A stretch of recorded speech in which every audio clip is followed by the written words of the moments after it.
collègues, Monsieur le Président du Césaire, ce rapport est l'exemple même de notre engagement politique au service des habitants de notre région Auvergne-Rhône-Alpes sur un sujet essentiel de leur vie quotidienne. La santé est, comme l'Organisation mondiale de la santé nous le rappelle, essentielle au bonheur et au bien-être. Une meilleure santé contribue également de manière importante à l'éducation, au progrès, puisque les populations en bonne santé vivent plus longtemps, sont plus productives et partagent plus de vie en communauté.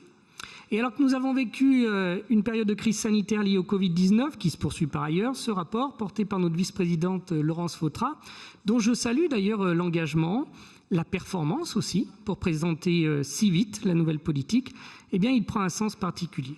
Il est une réponse locale et forte à une préoccupation majeure de nos concitoyens, une réponse même à des peurs qui se développent lorsqu'ils s'interrogent sur leur capacité qui leur est offerte de se faire soigner, eux, leurs enfants, leurs parents âgés, leurs proches, au plus près de chez eux, alors que l'urgence interdit souvent de faire des kilomètres pour trouver un accueil médical.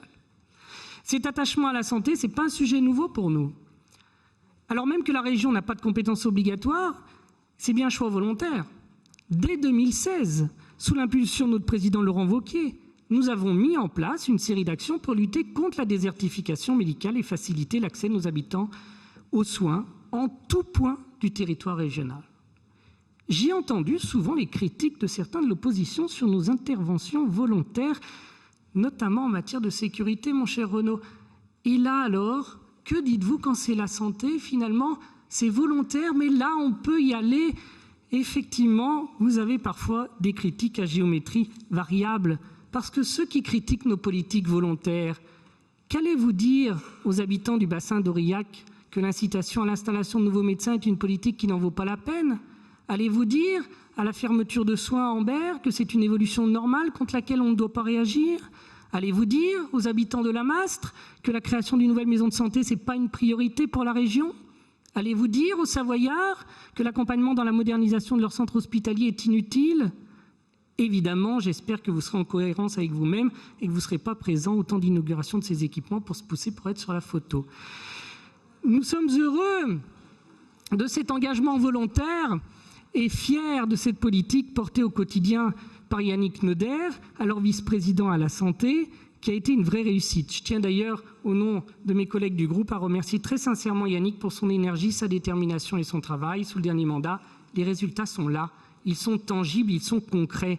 3 chiffres qui ont été indiqués par Laurence Vautrat, 232 projets de maisons de santé ou de pôles de santé, 848 bourses qui ont été attribuées à des étudiants de 3e cycle de médecine, 22 millions investis en soutien aux centres hospitaliers de proximité dans des zones rurales prioritaires. Nous avons été là, auprès de nos habitants, auprès des plus modestes, pour qui l'accès à une offre médicale de proximité est souvent le seul moyen d'avoir un accès aux soins. Nous avons fait beaucoup sous le dernier mandat, mais il reste encore beaucoup à faire. Dans les prochaines années, alors que le vieillissement de la population entraînera une augmentation des besoins de soins, les projections laissent augurer une diminution de l'offre médicale, surtout en soins primaires. Et ces tendances risquent de dégrader encore l'accessibilité dans les zones rurales. La crise sanitaire a également démontré les limites de notre système de soins, porté par des politiques nationales certainement trop centralisées et peu réactives. À l'inverse, elle a mis en valeur le rôle des collectivités territoriales, à l'image de l'action conduite par notre région pour protéger nos habitants de la Covid, soutenir les professionnels de santé et mobiliser des moyens inédits pour faire face aux demandes de protection. Et là, qu'est-ce qu'on nous propose? On nous propose, au niveau de l'opposition, je viens de l'entendre, des appels à projets, des études, mais on n'en veut pas. Nous, ce qu'on veut, c'est des actions. On veut des engagements, on veut des propositions pragmatiques et en phase avec les volontés des professions médicales. C'est un plan stratégique. On confirme, on réaffirme le rôle de premier plan de la région dans sa capacité à agir en matière médicale et donc à agir aussi pour l'aménagement de notre territoire. Parce que nous, on croit aux services de santé, mais on ne croit pas à cette France des métropoles où toute l'offre médicale, elle doit être concentrée dans des zones urbaines pour être efficace. On n'y croit pas. Chaque Auvergnat-Rhône-Alpin doit avoir la liberté d'habiter là où il veut, sur le territoire de son choix, et il doit avoir la garantie de sa sécurité sanitaire de partout. Notre majorité, elle entend donc faire encore plus, effectivement, Faire plus pour lutter contre la désertification médicale en renforçant les aides aux équipements médicaux de proximité qui ont montré leur utilité sur le territoire, pas seulement pour les médecins généralistes, mais aussi, vous l'avez dit, pour les sages-femmes, les infirmières.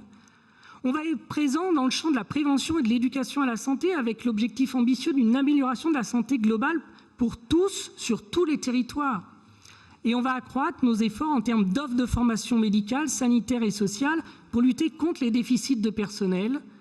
C'est aussi un soutien au développement de la filière industrielle et économique de recherche et d'innovation en santé et de production stratégique. Ce plan permettra aussi, ma chère Laurence, de renforcer notre engagement pour le sport santé, dont je rappelle à notre collègue César qui a dû l'oublier que la région est la première de France dans ce domaine, notamment grâce au CREPS de Vichy qui est labellisé Maison Sport Santé depuis 2020. C'est un plan régional de santé qui est complet, qui est ambitieux et pour lequel nous mobilisons aussi des moyens financiers. On dote ce plan de 100 millions d'euros. Nous nous donnons réellement les moyens d'agir et de faire d'Auvergne-Rhône-Alpes la première région en matière d'accès à la santé pour tous les habitants. Et même si ça vous déplaît, mesdames, messieurs, chers collègues de l'opposition, ce plan, il est rendu possible que parce que nous sommes la région la mieux gérée de France. Seulement parce que nous avons fait des choix d'une gestion tournée vers les services et les équipements aux habitants.